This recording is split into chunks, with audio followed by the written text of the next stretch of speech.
छत्तीसगढ़ के बलौदाबाजार से आई ये खबर आपके होश उड़ा देगी, आपको सोचने पर मजबूर कर देगी, आपके पैरों तले जमीन खिसक जाएगी, क्योंकि यहां हुआ है रिश्तों का कत्ल। एक दादा जो अपनी पोती पर जान छिड़कता था, उसे पालता पोसता बड़ा कर रहा था, लेकिन वही उसकी मौत का कारण बन जाती है। उसी पोती ने अपने दादा की जघन्य हत्या कर दी है। आखिर इस हत्या के पीछे की वजह क्या है, इस रिपोर्ट पे देख लीजिए।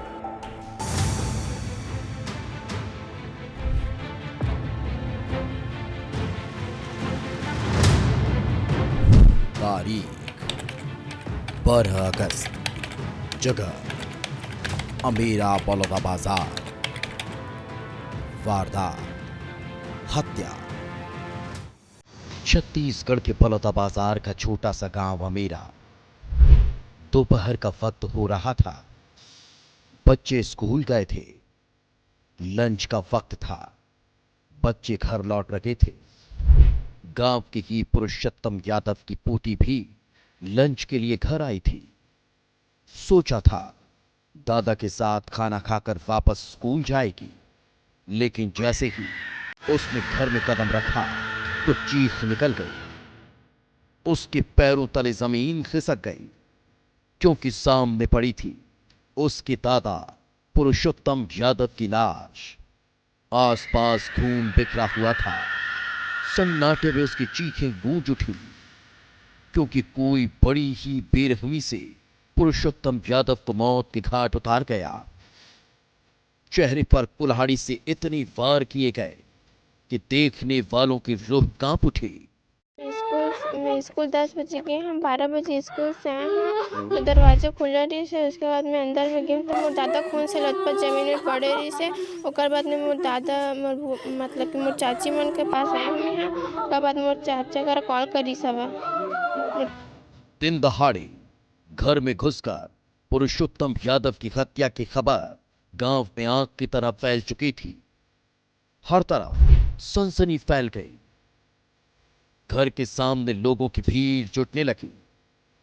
पुलिस पहुंच चुकी थी और सवाल यही था कि आखिर बंद कमरे के अंदर हुआ क्या है।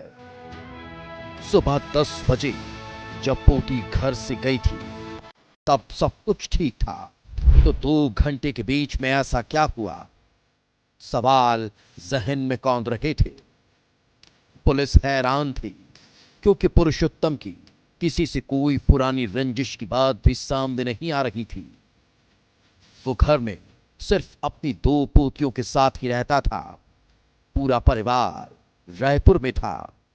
छत्तीसगढ़ के बलौदा बाजार के अमेरा गांव से एक सनसनीखेज घटना सामने आई है, जहां पर एक पोती ने अपने दादा पर वार किया। बाद में हम भी वही सी घर पर पहुंचे जहां पर ये पूरी घटना हुई है। और देखिए वही जगह है, और कहना है कि उस समय जब ये पूरी घटना हुई, जब उनके ऊपर वार किया गया कुल्हाड़ी से, दादा जो है वो पुरुषोत्तम यादव वो पूजा कर रहे थे, और पूजा करने के दौरान पर ये पूरी घटना घटी है। क्योंकि पूजा करते समय इंसान का पूरा ध्यान जो है वो सामने की ओर रहता है। तो ऐसे देखिए, मैं खड़ा हूं, और उसके बाद में परिवार वालों का ये कहना है कि वो जो है वो 2 कदम के पीछे पे इस हालत में जो है वो गिरे हुए थे, यानी कि उनका सर इस तरफ था और जो पैर है वो इस तरफ था। तो पुलिस के लिए यह सवाल चुनौती बन चुका था कि आखिर हत्या किसने की। पूछताछ तेज हो चुकी थी। आसपास के लोगों के साथ पुरुषोत्तम यादव की पोतियों से भी पूछताछ की गई। पुलिस चौंक रही थी, क्योंकि सबसे पहले हत्या की खबर देने वाली पोती के बयान संदिग्ध लग रहे थे। तो क्या पोती का अपने दादा की हत्या से कोई कनेक्शन था? क्या हत्या उसने ही की है, या फिर उसे पता था कि हत्यारा कौन है? पोती बार बार बयान बदल रही थी। पुलिस का शक गहरा होता जा रहा था, और फिर जो खुलासा हुआ उसने हर किसी को हैरान कर दिया, क्योंकि हत्या उस नाबालिग पोती ने ही की थी।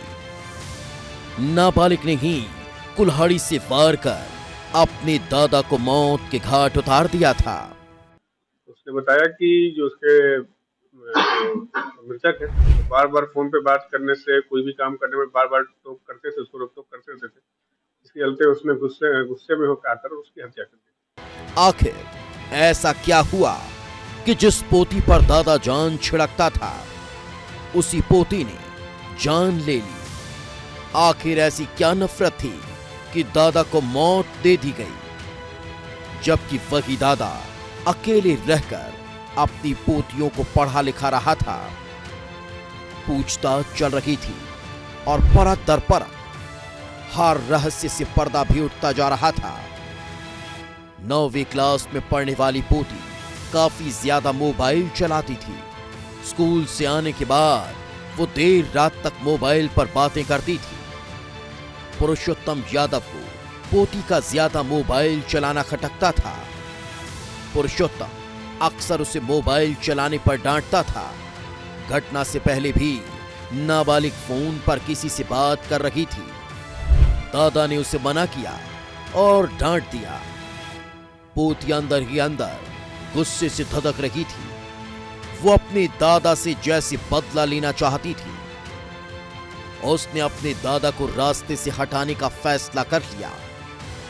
अपनी छोटी बहन को तैयार कर पहले ही स्कूल भेज दिया और जब अकेली बची तो दादा पर कुल्हाड़ी से हमला कर दिया। पुरुषोत्तम जमीन पर गिर पड़ा, लेकिन पोती अपने हाथ नहीं रोकी और तब तक हमला करती रही जब तक उसकी जान नहीं निकल गई। नाबालिग इतनी शातिर थी कि घर में दादा की लाश पड़ी थी और वो यूनिफॉर्म पहनकर स्कूल चली गई और कुछ देर बाद आकर खुद ही लोगों को दादा की हत्या होने की खबर देने लगी। उसकी बॉडी वहाँ मिली थी जो लहूलुहान हालत में थी। जांच का विवेचना किया गया, घटनास्थल का निरीक्षण किया गया। उसके बाद कुछ संदेहियों को लाया गया। फिर नाम निकल के आया, एक अपचारी बालिका है जो उन्हीं के परिवार की है, उसका नाम निकल के आया। उससे मनोवैज्ञानिक रूप से पूछताछ की गई तो उसने हत्या में अपना जुर्म कबूल किया। इस हत्याकांड ने हर किसी को झकझोर दिया, हर किसी को सोचने पर मजबूर कर दिया कि आखिर मोबाइल की लत कितना खतरनाक मोड़ ले सकती है, जहां खून का रिश्ता भी खून से रंग गया। क्या इसके लिए मोबाइल जिम्मेदार है या फिर परवरिश? सवाल अब भी बरकरार है।